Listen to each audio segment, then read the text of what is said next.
Sure. Let's create a heartwarming story about the monkey and the brave little boy. Here's a tale of friendship, bravery, and a magical journey. Title: The Monkey and the Brave Little Boy. Chapter 1. The Forgotten Forest. In a small village nestled at the edge of a great, mysterious forest, there lived a little boy named Sam. Sam was known for his courage, even though he was small for his age. He had a heart full of adventure, and he often wandered to the outskirts of the village, where the trees grew thick and the air smelled of pine and earth. The villagers whispered about the forest, calling it the Forgotten Forest. It was said to be full of strange creatures, magical beings, and hidden dangers. No one who ventured too far into its depths ever returned the same. Some said it was cursed, others believed it was enchanted. But Sam didn't fear such stories. He felt a strange pull toward the forest, as though it called to him in a way he couldn't explain. One bright morning, after hearing yet another tale about the forgotten forest from the village elders, Sam decided it was time to venture in.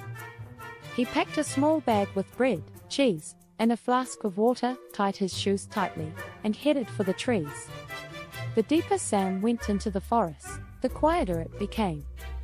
The usual sounds of birds and rustling leaves were replaced by an eerie stillness. The trees were tall, their branches twisting high above him like ancient guardians. Sam walked bravely, his heart beating faster with every step, but he was determined to uncover the mysteries that lay within. Suddenly, as he rounded a bend in the path, he heard a rustling sound from above. Looking up, Sam saw a small monkey swinging from tree to tree, its bright eyes watching him curiously. The monkey chattered excitedly and landed on a branch just in front of Sam. It was no ordinary monkey, its fur was a deep golden color, and its eyes sparkled with intelligence. Well, what do we have here?" the monkey said, in a voice that surprised Sam. It was clear that this was no ordinary animal. This monkey could speak. Sam stood frozen for a moment, unsure if he was dreaming. "Why, you can talk." "Of course, I can talk," the monkey replied, his tail twitching. "Name's Bobo." "Who are you, little human?" "I'm Sam," the boy stammered. I'm exploring the forest. I've heard it's full of mysteries." "What are you doing here?" Bobo grinned mischievously. Well, I live here, of course. This is my home. But I haven't seen a human wander so deep into the forgotten forest in ages." "What's your reason for being here, Sam?" I want to find the heart of the forest," Sam said with a mixture of excitement and nervousness. "I want to know if the stories are true. I want to see if there's magic in the forest." Bobo's eyes twinkled. "Magic, eh? Well, you're in for a real adventure, then. But this forest isn't exactly friendly to just anyone. You'll need help to go further. You might want to stick with me, kid.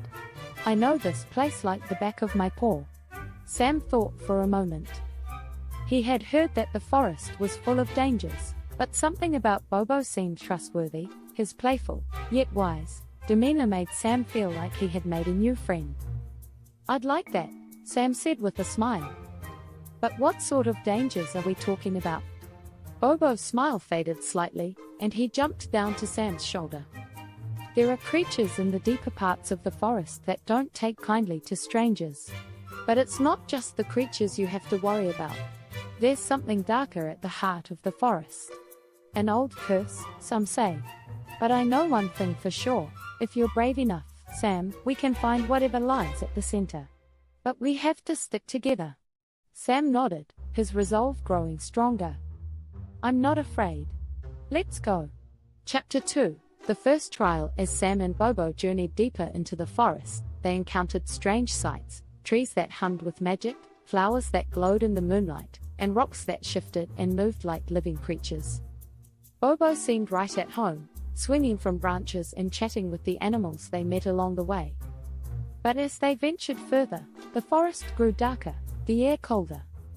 The once beautiful sounds of nature turned into whispers, and Sam felt the weight of something unseen pressing in on him.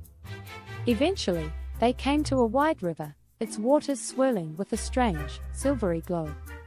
The bridge that once crossed it had long since crumbled away. "We'll need to cross," Sam said, looking nervously at the swirling water. Bobo nodded. "Aye.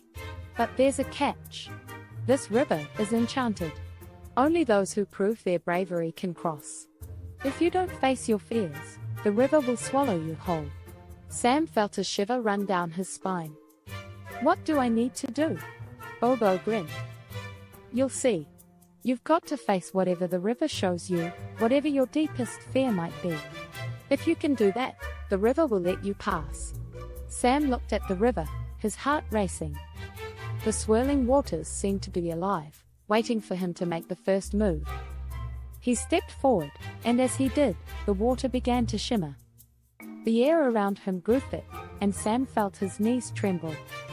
Suddenly, the water began to bubble and rise, forming into a shape, a dark, shadowy figure with glowing red eyes. It was an image of Sam's greatest fear, being alone, abandoned, and powerless. The figure moved toward him, and Sam felt the urge to run, to turn away. But then, he remembered Bobo's words. "Face your fears." He closed his eyes for a moment, took a deep breath, and said, "I'm not afraid of you. I have friends, and I'm not alone. I have my courage, and that's enough." The shadow flickered, then dissolved into the mist. The water calmed, and the path across the river cleared. Bobo cheered. "Well done, Sam. You've got real courage." Sam smiled, feeling the weight lift from his shoulders. He had faced his fear and come out stronger. Chapter 3: The Heart of the Forest. With Bobo's help, Sam continued his journey through the forest. Together, they encountered more challenges, each more difficult than the last. But with each test, Sam grew braver, and his bond with Bobo deepened.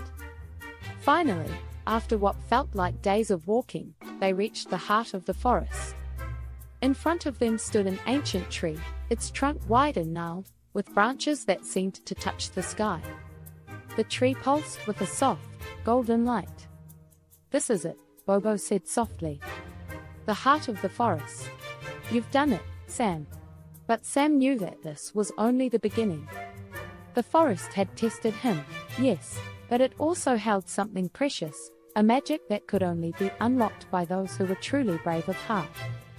As Sam stepped forward, ready to discover the forest's greatest secret, he realized that his true adventure had only just begun. And with Bobo by his side, he knew there was nothing he couldn't face.